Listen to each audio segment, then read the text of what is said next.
أعزائي المشاهدين، ازيكم عاملين ايه؟ ان شاء الله تكونوا دايما بخير. انا النهارده هعمل معاكم اكله اقتصاديه، مكرونه بالخضروات والبشاميل بتاعتنا هتبقى بشاميل صلصه، وان شاء الله تعجبكم. وهي من الاكلات اللي ممكن صيامي وفي نفس الوقت تنفع فطاري. المكرونه عندي هجيب نص كيلو من المكرونه. زي ما انتم شايفين كده، لازم المكرونه اللي تنقيها دايما تكون ما تعجنش، نظيفه وتبقى كويسه. تاني حاجه الخضروات اللي هستخدمها، عندي فلفل الوان اصفر واخضر وممكن احمر، وعندي 3 بصلات مبشوره بالمنظر دي، وعندي زيتون اخضر واسود شرايح منزوع البذر منه، وعندي شرايح من الطماطم عبارة عن 4 وحدات من الطماطم. التوابل اللي هنستخدمها، هنستخدم ملح وهنستخدم فلفل وهنستخدم شوية من البهارات.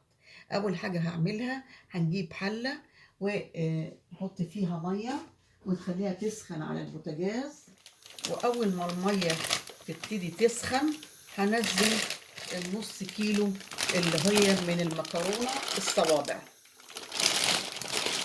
اللي هي بتاعت الفرن. هنزلها كده وهنسيبها تستوي طبعا، وهنحط فيها معلقة من الملح. هنحط كده معلقة كبيرة من الملح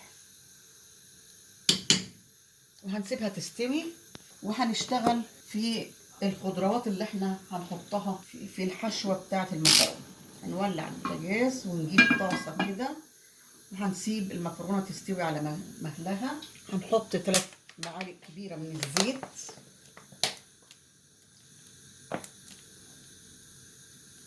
وهنسيب الزيت لما يقدح شوية، وهننزل ال3 بصلات الشرايح اللي احنا مقطعينهم شرايح في الزيت بالمنظر ده،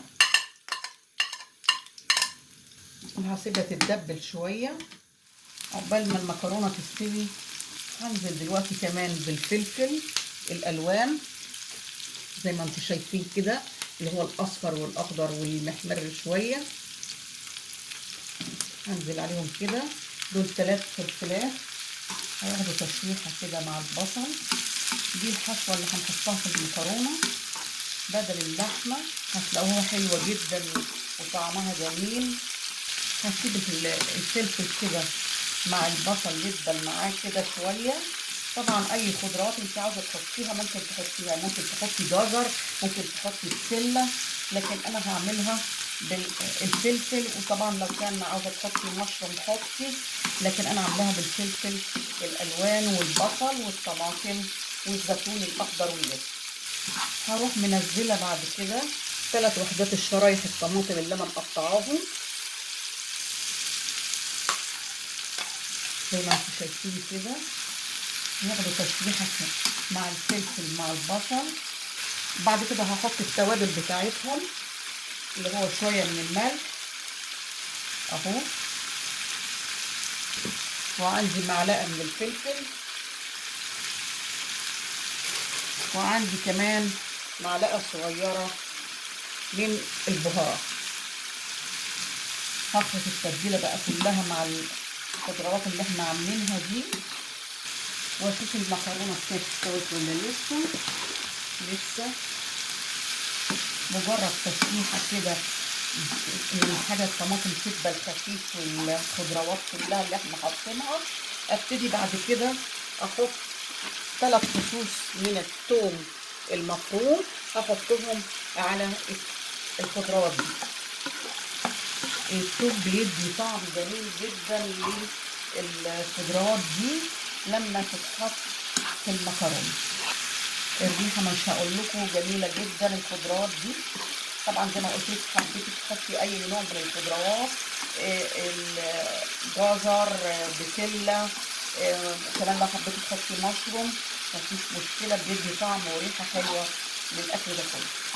مش عاوزه اقول لكم الريحه تجنن بصراحه لما حطينا شويه ال3 فصوص الثوم المفروم.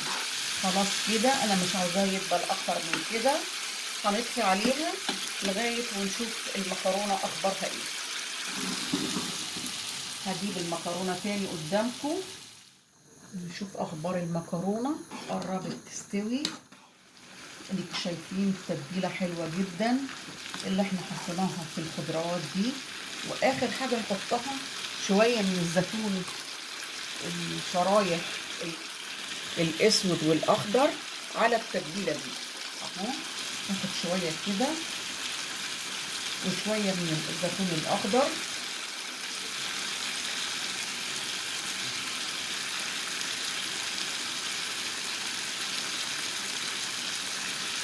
وهنخلطهم مع الخضروات كلها وهنستنى لغايه لما المكرونه تستوي. بعد ما المكرونه عندنا استوت زي ما انتم شايفين كده، انا صفيتها من الميه. هبتدي احط شويه من الفلفل على المكرونه وحبه ملح صغيرين لان انا كنت حاطه فيها ملح،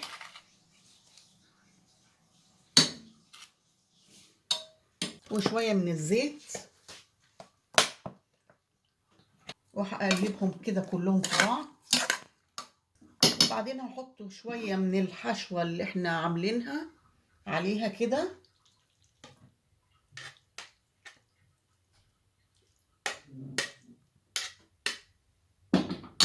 وهقلبهم تاني في بعض. بعدين هجيب صينيه وهفرش نص المكرونه في الصينيه. هنفرش نص المكرونه كده،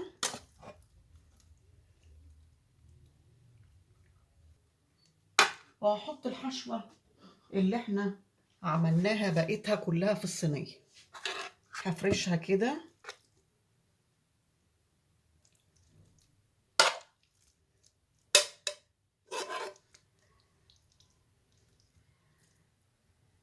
بحيث كلها تملى الصينيه كلها.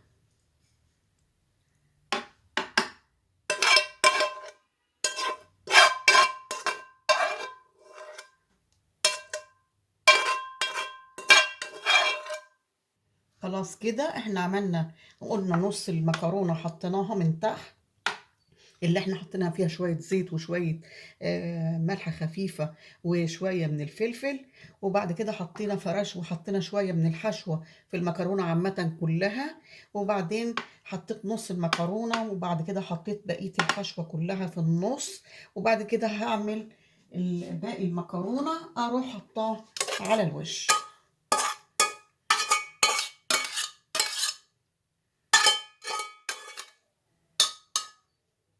اهو. افردها كلها كده.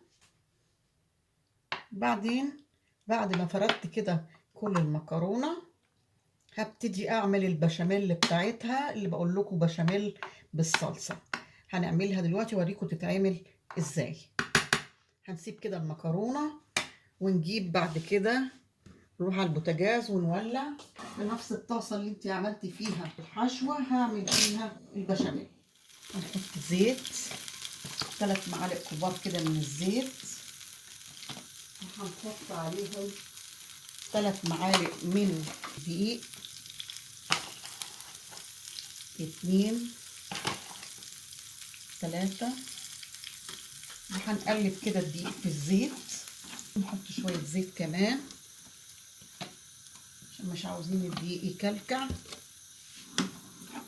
وهنزل مية بتاع كوبايتين ونص من المية،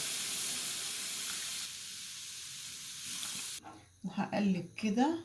في نفس الوقت احط شوية من الملح، معلقة صغيرة من الملح، معلقة صغيرة من الملح ومعلقة من الفلفل. وهنسيبهم كده يقلبوا مع بعض كده لغاية ما الدقيق يمتزج مع المية اللي انا حطاها وتكون البشاميل بيضة كأنها. احنا استخدمنا هنا المية بدل اللبن عشان انا عاملة المكرونة دي صيامي للناس اللي عاوزة صايمة ممكن تاكل منها، وفي نفس الوقت ممكن تبقى فطاري زي ما انتم شايفين كده. وطي شوية.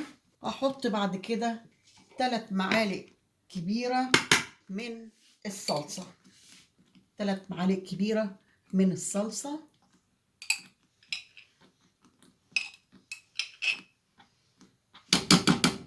ودي البشاميل، الصلصة أو البشاميل الحمراء. هنقلب كده لغاية ما البشاميل البيضة اللي قدامنا دي كلها تبقى حمراء. انتوا شايفين؟ خلاص أنا مش عاوزاها أكتر من كده أهي. ودي اللي هحطها على وش المكرونة، صينية المكرونة البشاميل بتاعتها.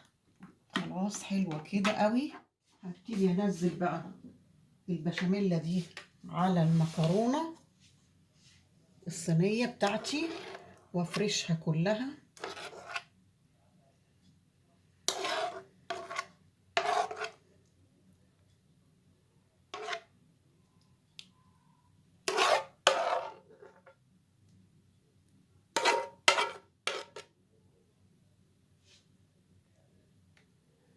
زي ما بتعملي البشاميل العادية، بس دي معمولة بالصلصة. يبقى جربوها، دي جميلة جدا وطعمها حلو قوي قوي، واحلى من ما بتتحشي باللحمة المفرومة. اديكوا شايفين اهو، بعمل كل المكرونة احط فيها البشاميل كده.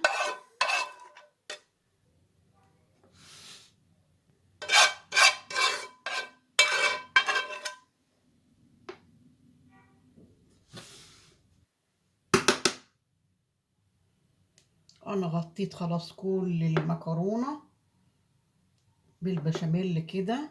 اديكوا شايفين كده المكرونه كلها خلاص اتحطت البشاميل عليها اللي بالصلصه كده، واحنا اصلا حاطين فيها شويه ملح وشويه من الفلفل.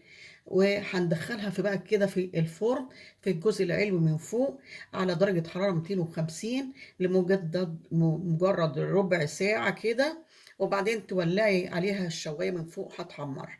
لازم الفرن يبقى سخن عشان تحطي المكرونه دي. وبعد كده اشوفكم بعد لما تستوي، هوريكم الشكل النهائي بتاع المكرونة اللي بالخضروات والبشاميل اللي بالصلصة. وده الشكل النهائي بتاعنا للمكرونة اللي احنا عملناها، اللي هي بالخضروات والبشاميل، اللي معمولة بالبشاميل بالصلصة الحمراء. ان شاء الله هتعجبكم، بجربوها وهتلاقوها احلى جدا من الحشوة اللحمة اللي بالمفرومة دي، اللي من المكرونة البشاميل باللحمة دي احلى منها بكتير. وهي زي ما قلت لكم بشاميل المكرونة اللي بالبشاميل بالخضروات دي مكرونة صيامي، لكن تنفع كمان للناس اللي فاطرين عادي، وهي جميلة جدا وطعمة. ابقوا جربوها وقولوا لي رأيكم فيها ايه، وانتظر تعليقاتكم في الكومنتات بتاعتي. ان شاء الله الفيديو يعجبكم وتبقوا تدعموني فيه، وتدوسوا لايك للفيديو وتشتركوا في القناة وتفعلوا الجرس عشان يوصل لكم كل جديد. وبالهنا والشفا.